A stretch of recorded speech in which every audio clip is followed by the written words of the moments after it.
Josh Dell is a musician who is from the Coachella Valley. His songs relate to life experiences growing up in a town where you have to spend the summers indoors, love and heartbreak. Apparently, he's not very good at bios. Those are his own words. I'm not.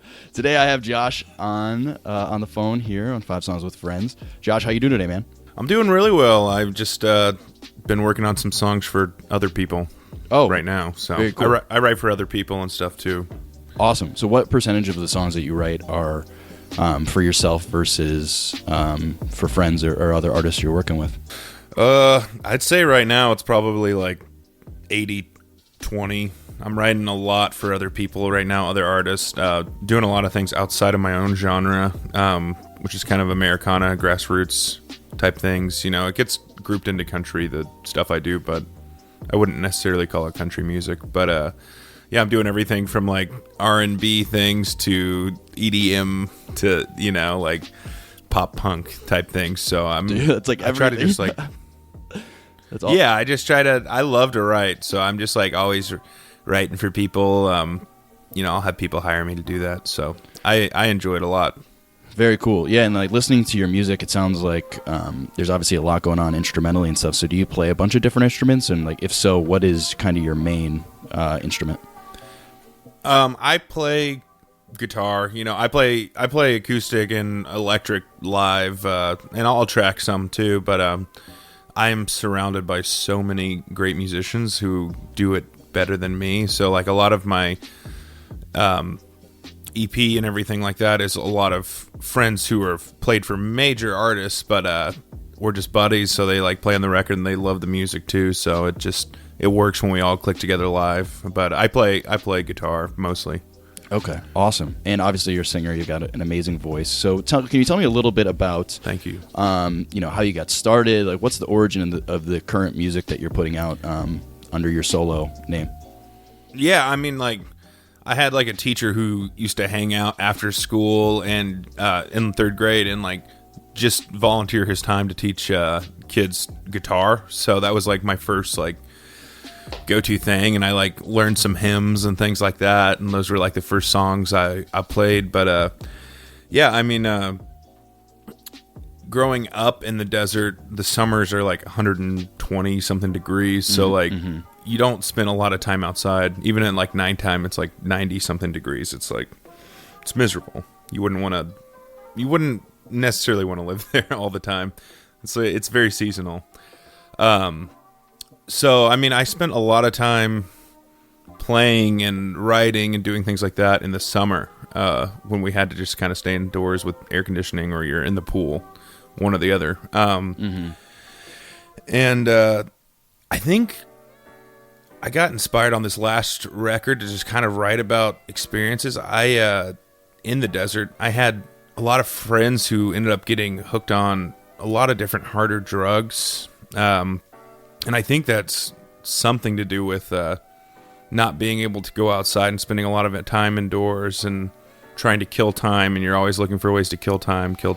And so, yeah, I had some friends that were addicted to heroin and oh geez, spent a lot of time in and out of rehabs. Yeah, and I had a few that died. You know, I had a few friends that committed suicide, and sorry to hear about it's that. been no, thank you. I mean, it's been I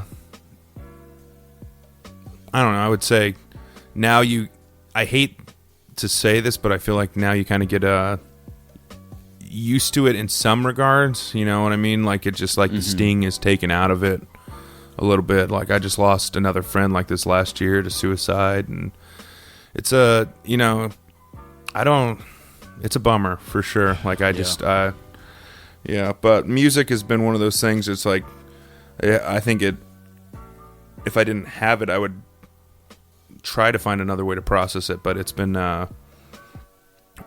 one outlet for me that like helps me go through all my emotions and kind of put things.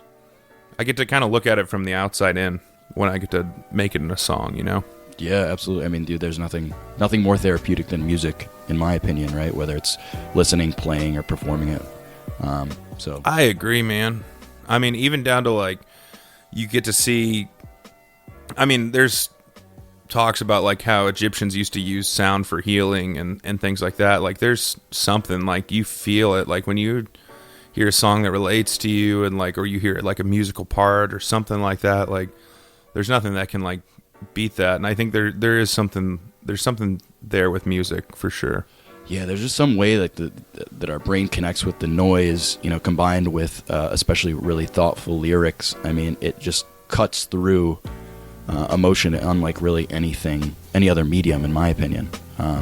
So I'm happy to hear completely agree that you're using music, you know, to help others in that regard and help yourself, you know, get through these tough times, man. Well, I'm sorry to hear about that, but I am really, really happy that you came on the show and are here to share some of your music, because I think it's awesome and I think people are really going to love it. And so we've got a great song on deck today. It's a song called Rolling Stone by Josh. So Josh, tell us a little bit, what's this song about? What does it mean to you? Kind of, is there any story behind it? Can you do a little intro for us, please?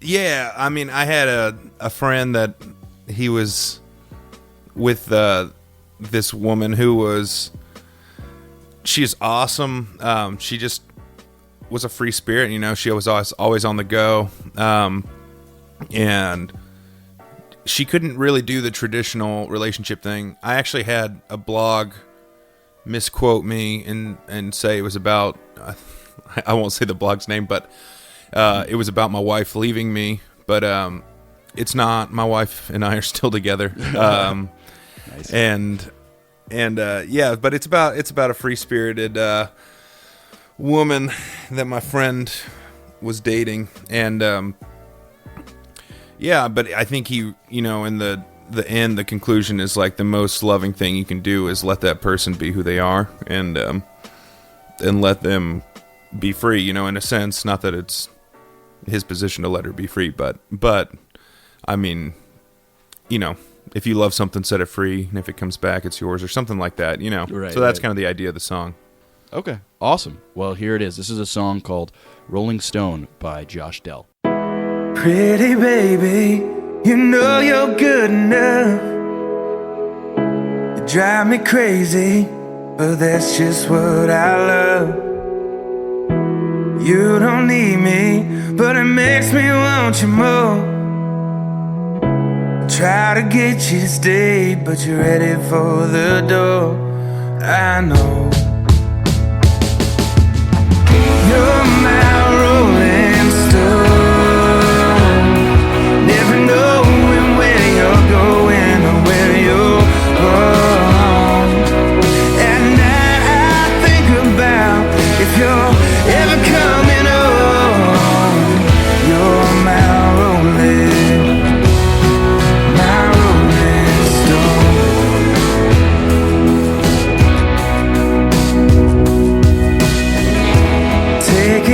a kid you don't know. You ain't trying to please me, 'cause you're always on the go. My rampant lady who calls no place your home. I try to stick it out, but your heart makes you wrong. I know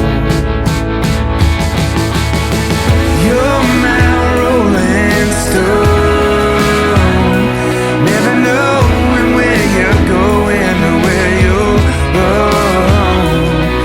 And then I think about if you're ever coming home. You're my rolling stone.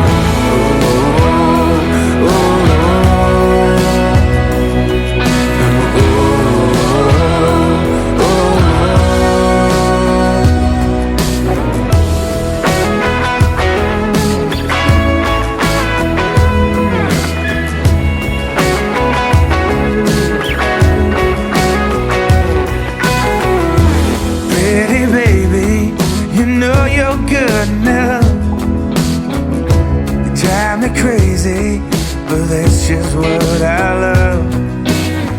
You're my rolling stone, never knowing where you're going or where you're going.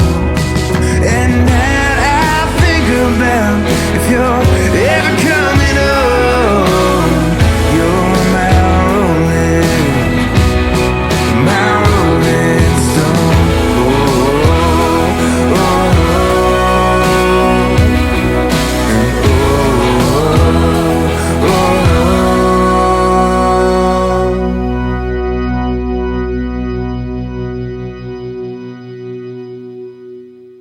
right, so that was Rolling Stone by Josh Dell. I love it, man. Yeah, you mentioned earlier, that you kind of get grouped into country. It definitely has a little bit of a kind of a twang to it. I love the vocal harmonies that come in this song, around the chorus and stuff like that. Can you kind of walk me through like what went into the production of the song and like who you brought on, if anyone, to help you execute on it? Yeah, I mean, I'd love to talk about players and things real quick. So my buddy Spencer Riley, he recorded the whole thing. He was the producer on it. And then, sorry, that was my dog. And then come lay down, Bo. Sorry, my dog's interrupting me. And then my buddy Connor Shambrook, Chamois is his name. I think it's Chamois. Was a guy who helped me with some arrangements and everything. I mean, everything was written by me and things like that, but it was great to have some other players. Omar Ahmed was a bass player on it. Garrett Hazen, guitar. Jonathan Hall, guitar. I played guitar. Aaron Anderson, another guitarist who came in and just killed the whole project. JD Carrera was the pedal steel player on it. Ryan Callahan was the drummer. And Cassandra XQ is her artist name, was the female singer on the project. And she killed all the harmonies. If you hear in like Long Day, Long Night, I mean, so good. She has a crazy voice. I think like some of her songs are getting like picked up on like Adidas commercials or something. Oh, wow. Now, I don't know. It's wild. She's killing it though. I mean, love singing with that girl. That's so cool, man. That's so cool. You're so connected with all these different artists. How do you, because I'm sure a lot of people who are artists that are listening are going to wonder, like, how do you get such amazing people to collaborate with? Like, how have you developed? Are they just friends that you've developed over the years, or like, how did you, get them to help you with this? Yeah, I mean, they're definitely friends I've developed over the years. Some I've ended up working with through, I do photography stuff as well with a lot of artists, musicians and things like that.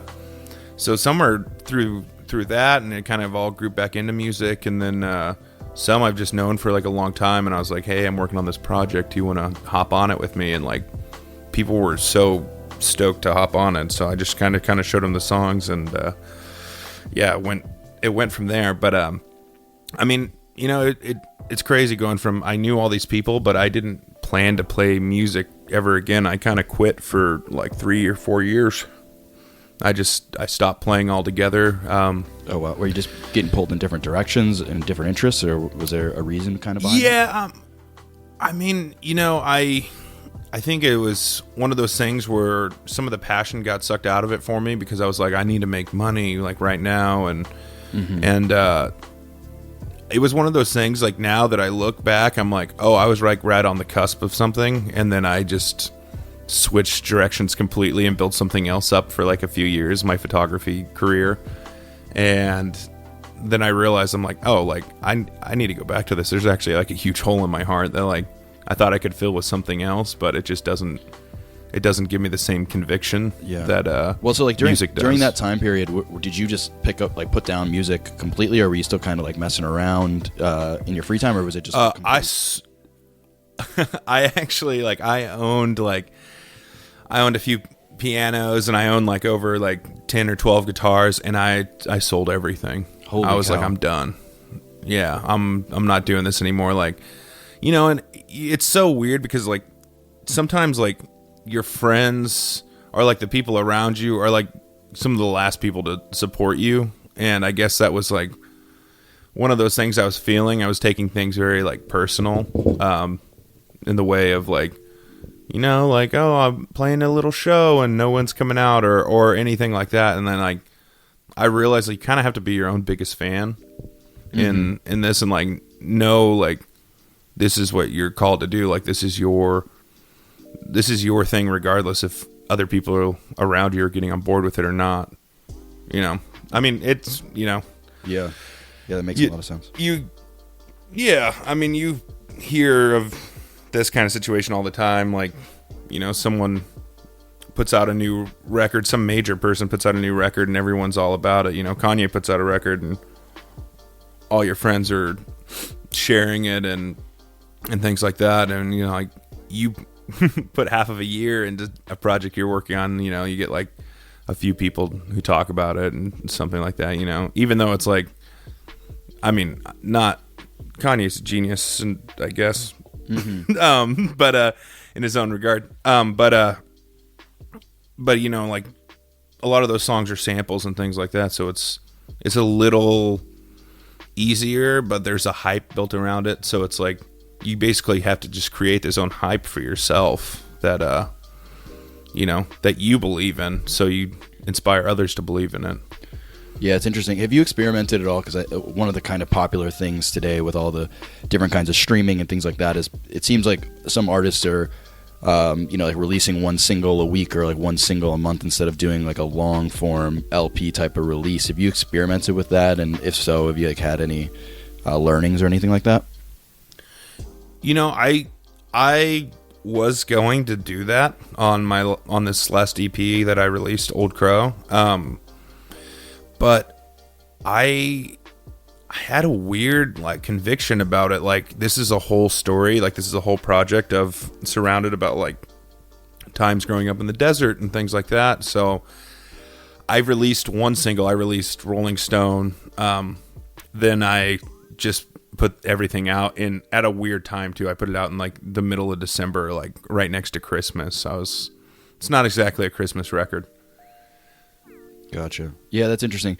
Yeah, 'cause I think we lose a lot of sight of that today. Like, it's very rare. I at least, let me take a step back. Like, growing up, I was always a fan of listening to albums all the way through. Me too. Like, Pink Floyd obviously was with Dark Side of the Moon is like the perfect example of that. You don't see that as much anymore. Right. You don't, and that's just like one offhanded reference, but like I feel like you don't see that anymore. Like, artists aren't making albums that tell stories that play all the way through anymore, and it's kind of sad.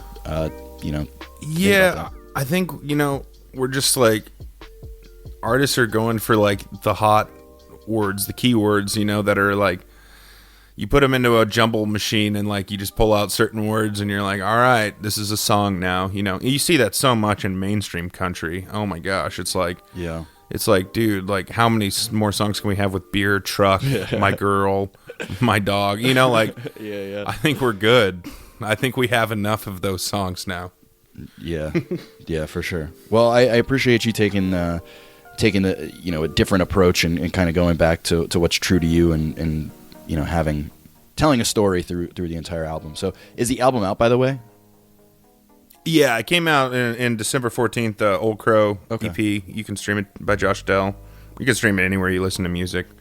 Perfect.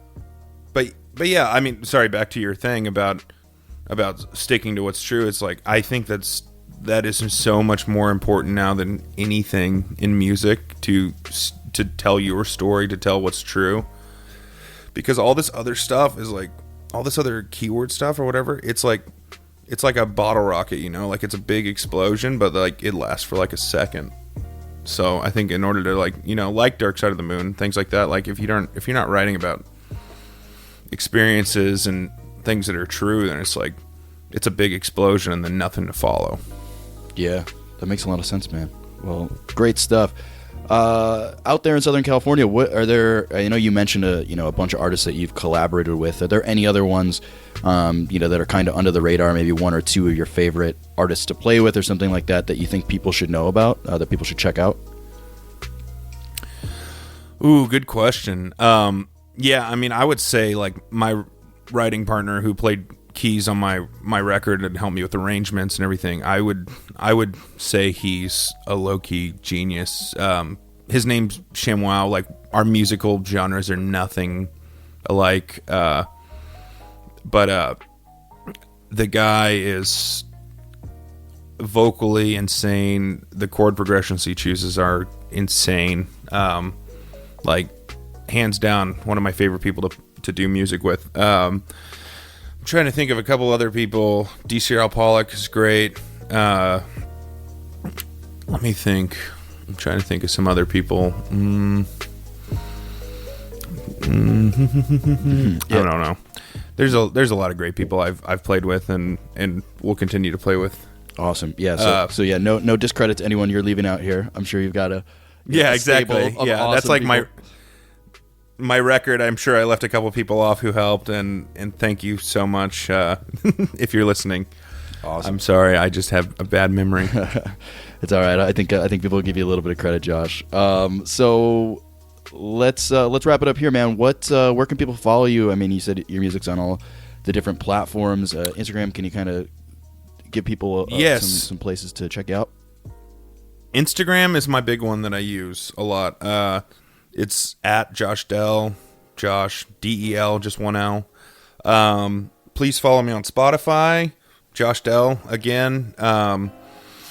And then, I mean, I'm on Facebook too, and things like that. And I mean, you can totally add me or follow me. But yeah, I'd say Spotify, Apple Music, Josh Dell. It's all Josh Dell. You can just Google me too. My website should pop up. Perfect. We'll yeah, see. I'll be sure to put all those different links and stuff on the blog post and in the show notes, so it'll be there for everyone. Awesome stuff, Josh. Well, dude, thanks so Sweet. much for coming I on the appreciate show it. and sharing your music, and I wish you the best of luck, and I think you've got some awesome stuff here, so thanks so much for coming on, man. Of course. Thank you for having me. Absolutely.